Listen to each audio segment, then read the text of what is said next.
पश्चिमी यूपी का शहर मुरादाबाद सम्मान के लिहाज से पीतल नगरी और सियासत के लिहाज से मुस्लिम वोट बैंक की राजनीति का अखाड़ा। इस शहर की आबादी में हिंदू और मुस्लिम करीब करीब बराबर हैं, लेकिन 43 साल पुराने एक जख्म की चर्चा इन दिनों चारों ओर है।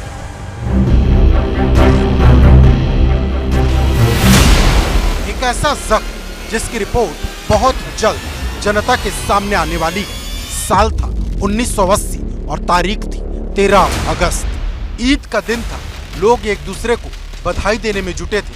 मुरादाबाद के ईदगाह में हजारों नमाजियों की भीड़ थी। ईदगाह में जगह कम होने की वजह से बड़ी तादाद में लोग बाउंड्री के बाहर खड़े थे, लेकिन नमाज के बीच एक ऐसा शोर उठा कि माहौल पूरी तरह से बदल गया।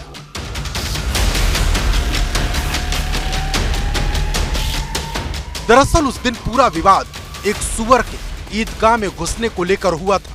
नमाजियों ने आरोप लगाया कि पुलिस से सुअर को भगाने की अपील की गई, लेकिन पुलिस ने ये बात नहीं मानी।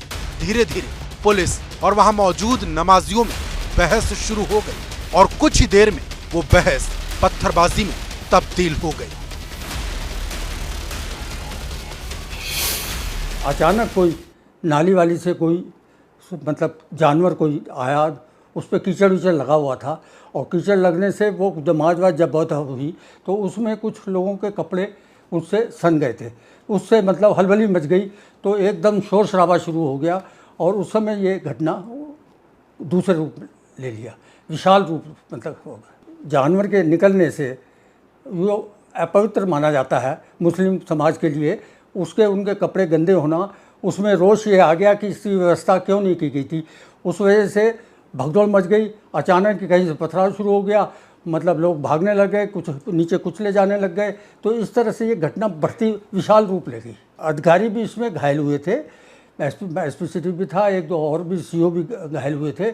उनकी वहाँ तुरंत पट्टी वट्टी और सारा जितने अधिकारी थे सब नीचे से ऊपर छतों पे चले गए थे अपनी सुरक्षा के लिए।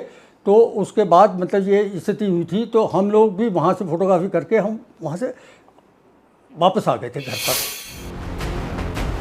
एक तरफ पुलिस वाले थे और दूसरी तरफ 60 से 70 हजार नमाजियों की भीड़। एक पत्थर मुरादाबाद के तत्कालीन एसएसपी के सिर पर भी लगा था और यही एक बड़ी वजह थी जिसने मुरादाबाद को दंगे की आग में झोंक दिया। आरोप ये भी लगा कि पुलिस ने फायरिंग की थी। ईद की नमाज तो अच्छी खासी हो गई थी। जो खुतबा होता है उसके बाद खुतबे में ही कुछ हल्ला गुल्ला होना चालू हुआ, फिर सब लोग खड़े हो गए। उसके बाद भगदड़ सी मची। भगदड़ के बाद फिर गोली बोली चलने लगी वहाँ पर। वो पंडित जी जो थे वो तो पहले भाग गए। मैं वहाँ फंस गया था, बीच में था मैं। तो मैं वहाँ से जो थे निकल के लाजपत नगर की तरफ को आए। हम वहाँ आके क्या नाम बोले हम कोई वो नहीं व्हीकल नहीं, वहाँ कुछ नहीं। तो हम लोग वहाँ से पैदल ही, 2 कैमरे थे मेरे पास और फोटोग्राफ हमने खींचे थे वहाँ काफ़ी। तमाम चप्पलें पड़ी हुई थी, वो पड़ी हुई थी। उसके बाद फिर पत्थरबाजी होने लगी, पत्थरबाजी गोलीबारी। तो हम तो अपनी जान बचा के अपने चले आए टाउन हॉल पे ही। वहीं अस्पताल है, वहाँ हमने ये देखा कि तमाम मतलब लाशें आने लगी, घायल आने लगे। इतना कुछ हुआ। तो उसके बाद यहाँ भी मतलब नारेबाजी होने लगी टाउन हॉल पे, बहुत भीड़ इकट्ठा हो गई। तो उसके बाद कुछ देर बाद मतलब कर्फ्यू लगा दिया गया। कर्फ्यू खुलता था फिर लग जाता था 3 महीने तक लगातार। हाँ, कभी कहीं झगड़ा हो गया, कभी कहीं झगड़ा हो गया। सब कुछ आरोपों पर ही शुरू हुआ और आरोपों के साथ ही खत्म हुआ। लेकिन जब तक वो तस्वीर मिटती, मुरादाबाद में बहुत कुछ बदल चुका था। किसी ने आरोप लगाया कि पुलिस ने फायरिंग की, तो किसी ने आरोप लगाया कि भीड़ की तरफ से फायरिंग की गई। हिंसा ऐसी थी कि ईदगाह के बगल में ही मौजूद पुलिस स्टेशन को आग की लपटों में झोंक दिया गया।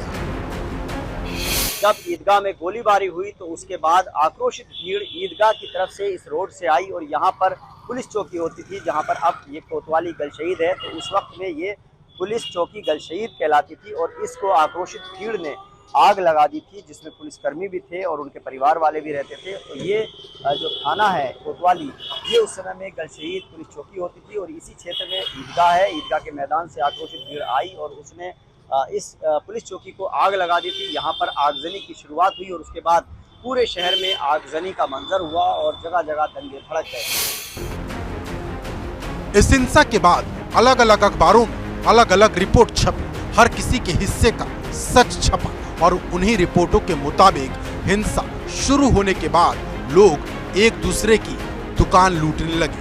मामला इतना बिगड़ा कि 13 अगस्त को यानी उसी दिन सीआरपीएफ और बीएसएफ को शहर में तैनात कर दिया गया। तो जब ईदगाह के गेट के अंदर पहुंचे तो वहाँ पर जो हालत थी बड़ी अजीब सी हो रही थी, जैसे सब सन्नाटा और खून था इधर उधर। तो वहाँ सिपाही ने फायर कर दिया, एक फायर किया। तो जब मेरे पीछे को गए तो डीएसपी साहब अशोक मिश्रा जो थे मेरे जान पहचान के थे, तो वो आ गए, उन्होंने पहचान लिया तो उन्होंने उससे गोली को मना कर दिया। और वहाँ पर से लाशें निकाली जा रही थी, घरों में आगे इधर उधर की तरफ से निकाली जा रही थी। अब पीएसी का तो मुझे अब कुछ याद नहीं पड़ता।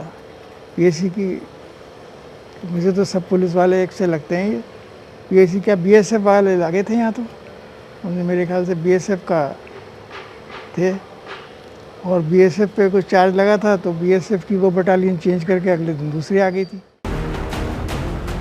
13 अगस्त 1980 का दिन मुरादाबाद के लोग कभी नहीं भूलेंगे, लेकिन 14 अगस्त को जो हुआ वो उससे भी ज्यादा भयानक था। उन दिनों अखबारों में जो रिपोर्ट छपी उसके मुताबिक 14 अगस्त को हिंदू संगठनों के कुछ लोग सक्रिय हो गए और दूसरे धर्म की दुकानों को लूटना शुरू कर दिया और इसी तरह एक छोटा सा विवाद मुरादाबाद के माथे पर दंगे की शक्ल में उभर आया। बहुत ही शर्मनाक और दर्दनाक एक हादसा हुआ जिससे पूरी दुनिया दहल गई। इबादतगाह जो 1 महीना रोज़ा रख के लोग ईद की नमाज़ अदा करने गए थे, वहाँ पे बिना लाठीचार्ज के, बिना आंसू गैस के डायरेक्ट गोली चलाई गई। तो वो बोले ये क्या हो रहा है और ये गोली रोकी जाए, ये पुलिस गोली कैसे चला रही है, मेरी आवाज़ सुनिए। तो गोली नहीं रुकी। जब गोली नहीं रुकी तो उन्होंने कहा कि मैं सैयद डॉक्टर कमाल फ़हीम शहर इमाम मुरादाबाद बोल रहा हूँ, मैं जिहाद बोल दूँगा। और जिहाद के मायने उन्होंने बताया उस वक्त कि एक एक मुसलमान सड़कों पे आन के शहादत देगा अगर ये गोली नहीं रोकी गई। मैं आपसे वार्निंग देता हूँ कि आप गोली रोकिए। तो गोली रुकी। जब गोली रुकी तो जितने चबूतरे के लोग थे उन्होंने मेरे वालिद को बीच में ले लिया, मैं भी उनके साथ था। और जब मैं चला हूँ तो लाशों का मंजर ये था कि छोटे छोटे बच्चे और नए नए कपड़े पहने हुए लोग बेशुमार, किसी की आते निकली हुई, कोई सिसक रहा, किसी के उस पे पड़ा हुआ पेड़ की जड़ में कोई लाशों के ढेर थे। ये मैंने वाक़या देखा और इतना भयानक वाक़या था ये कि मैंने सुना है, देखा नहीं। जलाने वाला बाग वाला अंग्रेज़ों का कि लोग वहाँ पे जिस तरीके से फायरिंग हुई थी, शायद लोग उसे भी भूल गए उस शहादत को देख के। और आज भी अगर मेरे चेहरे पे और मुझे वो मंज़र याद अब भी है, आता है तो मेरा दिल दहल जाता है। मुरादाबाद के उस दुर्भाग्यपूर्ण घटना में बड़ी संख्या में लोगों की जान गई। उस समय अखबारों में छपी रिपोर्ट के मुताबिक 145 लोगों के शव का पोस्टमार्टम हुआ, जबकि कई मौतों की रिपोर्ट तक दर्ज नहीं हुई। बताने वाले बताते हैं कि 300 से ज्यादा लोगों की जान चली गई। हिंसा के दिन से 1 महीने तक पूरे मुरादाबाद में कर्फ्यू लगा रहा। न तो स्कूल कॉलेज खुले और न ही कई जगहों के बाजार। जब क्या हुआ था, आग बरस रही थी, एक हंगामा हुआ था, खून के बह रहे थे। ईदगाह में लड़ाई हुई थी ईदगाह में। ये पता चला कि जमील भाई की गोली लग गई, खून बह रहा। घर जाने का मौका ही नहीं मिला। कई महीनों लड़ाइयाँ रही, लड़ाई दंगा काफ़ी रहा। तो डर के मारे हम गए नहीं। कि हमें न मार दें। तो अब हम अकेली थे, लड़की को छोड़ के कहाँ जाती, कहाँ धक्के खाती। कुंवारी लड़की थी 14-15 साल की, और नौकरी भी नहीं मिली और दुकान भी नहीं मिली। अब परेशानियाँ सामने आई कि जो परेशानियाँ ना आई थी वो सामना करना पड़ा। अब हम जानते हैं और अल्लाह जानता है कि हमने कैसे गुजारा करा। कभी नहीं लौटे। और लाश जो हमारे मोहल्ले के थे उन्होंने देखी कि जमील भाई ख़त्म हो गए।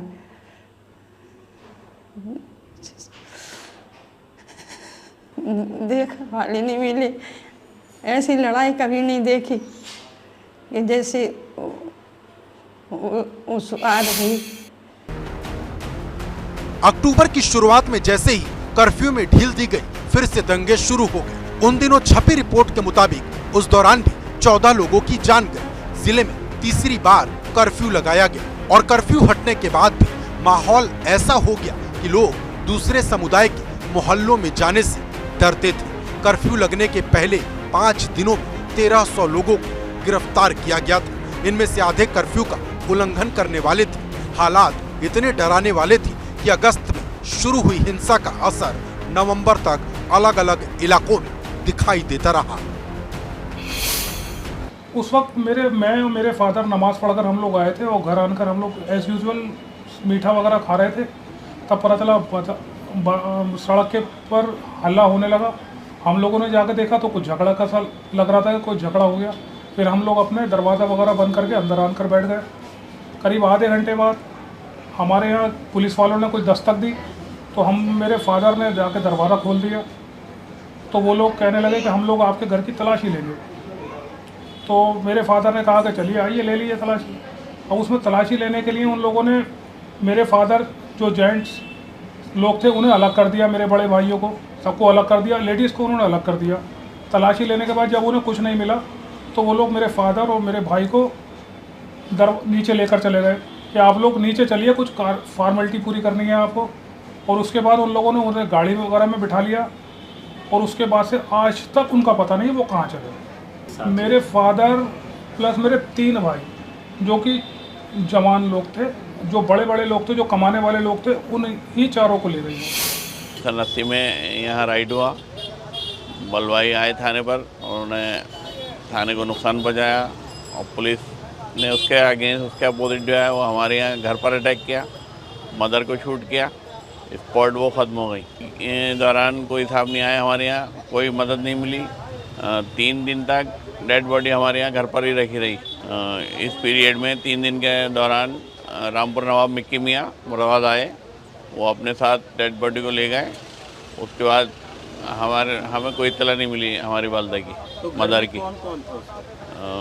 बहन भाई थे और छोटे भी बड़े भी बराबर में पनाह लिए हुए थे। अगर शायद हम लोग यहाँ से अपने घर से अगर पनाह नहीं लेते वहाँ पड़ोस में तो शायद वो हमें भी शूट कर देते। उसके बाद ये गलशहीद पे बलवाई आए, उसके बाद में पुलिस ने घरों में तोड़फोड़ की और घरों में घुस कर के आगजनी की और लठिया से भी मारा, डंडों से। पुलिस ने तो काफ़ी जुल्म किया उस दौरान, भाई आगजनी भी की और लूट मार भी की और जो है आग लगा के और जो लोग चले जाते थे लूट मार कर और जो कोई अगर उनको कोई पर्सन मिला तो उसको भी गोली मार दी उन्होंने। बहुत ज़्यादा जुल्म किया पुलिस ने उस दौरान। वक्त के साथ ही दंगे की यादें तो धुंधली हो गई, लेकिन कई परिवार आज भी उसका दंश झेल रहे हैं। तत्कालीन राज्य सरकार ने बाद में एक जांच आयोग का गठन किया। एकमात्र सदस्य वाले इस आयोग में इलाहाबाद हाईकोर्ट के तत्कालीन जस्टिस MP सक्सेना को शामिल किया गया। आयोग ने 20 नवंबर 1983 को रिपोर्ट सौंप दी। हालांकि ये रिपोर्ट कभी सामने नहीं आई, लेकिन अब 40 साल के बाद योगी सरकार उस रिपोर्ट को विधानसभा के पटल पर लाने की तैयारी में जुट गई है।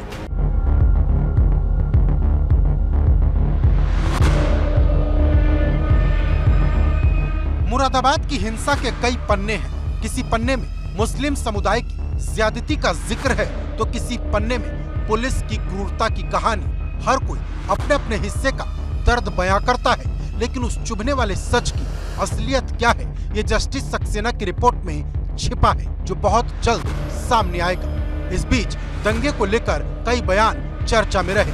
पूर्व पत्रकार और पूर्व विदेश राज्य मंत्री एमजे अकबर ने उस वक्त उस घटना को कवर किया था। उन्होंने अपनी किताब राइट आफ्टर राइट में इस घटना को सांप्रदायिक पुलिस फोर्स द्वारा किया गया नरसंहार बताया था। एमजे अकबर ने लिखा था, मुरादाबाद में जो हुआ वो हिंदू मुस्लिम दंगा नहीं था, बल्कि सांप्रदायिक पुलिस द्वारा मुस्लिमों का नरसंहार था। पुलिस ने बाद में इस नरसंहार को ढकने के लिए इसे हिंदू मुस्लिम का दंगा बना दिया। सबसे बड़ा सवाल यह है कि आखिर उस दंगे को लेकर जो आयोग गठित हुआ उसकी रिपोर्ट के पन्ने आज तक क्यों नहीं खोले गए? आखिर उन पन्नों में ऐसा क्या दर्ज है जो सामने आने पर तूफान खड़ा हो सकता है? और अंदर क्योंकि नमाजी थे, बाहर भी नमाजी थे, तो यहाँ पर शुरुआत हुई गोलीबारी की। जो चश्मदीदों ने बताया उनके मुताबिक पुलिस ने जब लोग आक्रोशित हुए तो फायरिंग शुरू कर दी और उसमें लाशें जो है वो गिर गई। और जब भीड़ जो है वो बहुत ज़्यादा पुलिस वालों पर हमलावर हुई तो पुलिस वाले फिर जान बचाने के लिए इन बिल्डिंगों पर ऊपर चढ़ गए और इन बिल्डिंगों के ऊपर से बताया जाता है कि फायरिंग उन्होंने सामने की तरफ ईदगाह के मैदान में शुरू कर दी। 40 साल पहले मुरादाबाद दंगे की रिपोर्ट सरकार के पास पहुंच चुकी थी, लेकिन हजारों दिन के बाद भी वो अभी तक धूल फांक रही। जब मुरादाबाद में दंगा हुआ तब राज्य में वीपी सिंह के नेतृत्व वाली कांग्रेस सरकार थी। 1985 में एनडी तिवारी के नेतृत्व में जब कांग्रेस सरकार बनी तब भी इस दंगे पर खामोशी रखी गई। 1989 में जब मुलायम सिंह यादव मुख्यमंत्री बने तब भी इस रिपोर्ट पर कोई बात नहीं हुई। 1991 में जब कल्याण सिंह मुख्यमंत्री बने, भाजपा की सरकार बनी, तब भी किसी ने कुछ नहीं कहा। इस बीच 1993 में मुलायम सिंह यादव दोबारा मुख्यमंत्री बने, लेकिन मुरादाबाद दंगे की रिपोर्ट का जिक्र कभी नहीं हुआ। 1995 में मायावती मुख्यमंत्री बनी, फिर भी इस रिपोर्ट का जिक्र नहीं हुआ। 1997 में भाजपा की सरकार बनी, लेकिन कल्याण सिंह ने कोई फैसला नहीं लिया। साल 2000 में राजनाथ सिंह यूपी के सीएम बने, लेकिन मुरादाबाद दंगे की रिपोर्ट तब भी सामने नहीं आई। इसके बाद कभी मुलायम सिंह यादव, कभी मायावती तो कभी अखिलेश यादव मुख्यमंत्री बनते रहे, लेकिन 1980 में मुरादाबाद के माथे पर लगे दंगे के निशान पर किसी ने न तो कुछ किया न ही कुछ कहा। 2017 से 2022 तक योगी आदित्यनाथ की भाजपा सरकार भी यूपी में रही, लेकिन समाज के बीच पैदा हुई उस भीषण तबाही पर तब कोई बात नहीं हुई। लेकिन अचानक से अब मुरादाबाद का दंगा चर्चा में आ गया है और सरकार इसकी रिपोर्ट सामने लाने वाली है, जिस पर सियासत भी तेज है। मुसलमान मुरादाबाद में ईदगाह में सांप्रदायिक दंगा हुआ, ये एक बड़ा इल्जाम है मुरादाबाद के ऊपर। मैं गवाह हूँ उस वक्त का। मुरादाबाद में ईदगाह में कोई सांप्रदायिक दंगा नहीं था। फिर इसे कुछ अफसरों ने, जिसमें मुझे कहने में कोई झिझक नहीं है, इसे हिंदू मुस्लिम रंग दे दिया गया। ऐसा रहा था कि रातों को सोना हराम था, दिन में खाना मिलना मुश्किल था। बहुत बुरी हालत रही थी। 3-4 महीने रोटियों को तरस गए। जिस समय ये दंगा हुआ तब समाजवादी पार्टी नहीं थी, लेकिन अब जब इस दंगे का जिक्र दोबारा हो रहा है तो समाजवादी पार्टी यूपी में बड़ी पार्टी है। और उससे भी बड़ी बात ये कि सपा हमेशा से मुस्लिम वोटर पर दावा ठोकती रही है। ऐसे में उसकी तरफ से आया बयान अहम हो जाता है। लेकिन योगी सरकार के इस फैसले को लेकर सपा के ही सांसदों में मतभेद है। मुरादाबाद से सपा सांसद एसटी हसन जहां योगी सरकार के फैसले को सही बता रहे, तो संभल से सपा सांसद शफीकुर रहमान बर्क इसका विरोध कर रहे और हिंदू मुस्लिम की राजनीति का नया एजेंडा बता रहे। बहुत से लोग जब घर नहीं लौटे, आज तक घर नहीं लौटे, लाशें ट्रकों के अंदर गई थी। ये जनता को जानने का हक होना चाहिए कि आखिर हुआ क्या था और सजा किसको मिली। भाई इसका तो इनका जैसे कि इनकी पॉलिसी है हिंदू मुस्लिम नफरत की, उससे भी पुरानी बातों को उखाड़कर नफरत दिलाना चाहते हैं। तो हिंदू मुस्लिम हमने थोड़ी बनाया। 43 साल पुराने हुए उस दंगे में अगर आम आदमी की जान गई थी तो पुलिस वाले भी मारे गए थे। हालात इतने खराब हो गए थे कि तत्कालीन प्रधानमंत्री इंदिरा गांधी खुद को मुरादाबाद जाने से नहीं रोक पाई थी। उस समय के केंद्रीय गृह मंत्री ज्ञानी जैल सिंह भी मुरादाबाद पहुंचे थे और तब के मुख्यमंत्री विश्वनाथ प्रताप सिंह भी वहां पहुंचकर जायजा लेते हुए नजर आए थे। मुरादाबाद को उस दंगे का जख्म झेलने वाले जलियाबाग वाला नरसंहार से उस घटना की तुलना करते हैं और एक तरफ सियासत है जिसका एक धड़ा इसकी रिपोर्ट सार्वजनिक करने की बात को सही बताता है तो दूसरा सरकार की नीयत में खोट निकालता है। देखिए, रिपोर्ट का अवलोकन मैंने किया नहीं। रिपोर्ट जब सार्वजनिक होंगी, उस पर चर्चा होंगी, तभी मैं अपना पक्ष रखूंगा। लेकिन ये बड़ा दुर्भाग्य है कि जब ऐसी सांप्रदायिक हिंसा होती है तो कई दशक बीत जाते हैं और न्याय लोगों को नहीं मिल पाता। योगी सरकार पहली बार कब बनी थी? तो 2017 से 2023 क्या करते रहिए? अगर करना ही था तो इनके सामने अगर ये था कि हमारी सरकार ही नहीं थी, हम क्या करते? ये भाजपा की सरकारें इस सोती क्यों रही? 83 के दंगे की रिपोर्ट अब रखने का काम कर रहे हैं, तो 83 के लोग जिम्मेदार थे। अब वो जो 83 में जिम्मेदार थे उनमें से कोई भी नहीं है। अब ये बड़े मुर्दों को उखाड़ करके बीजेपी के पास इसके अलावा कोई चीजें नहीं बची हैं। हर कहानी के दो पहलू होते हैं। मुरादाबाद दंगे की रिपोर्ट से जुड़े मामले में भी ऐसा ही है। कोई इसे पीड़ितों को इंसाफ दिलाने की बात बता रहा तो किसी को ये गड़े हुए मुर्दे उखाड़ने जैसा नजर आता है।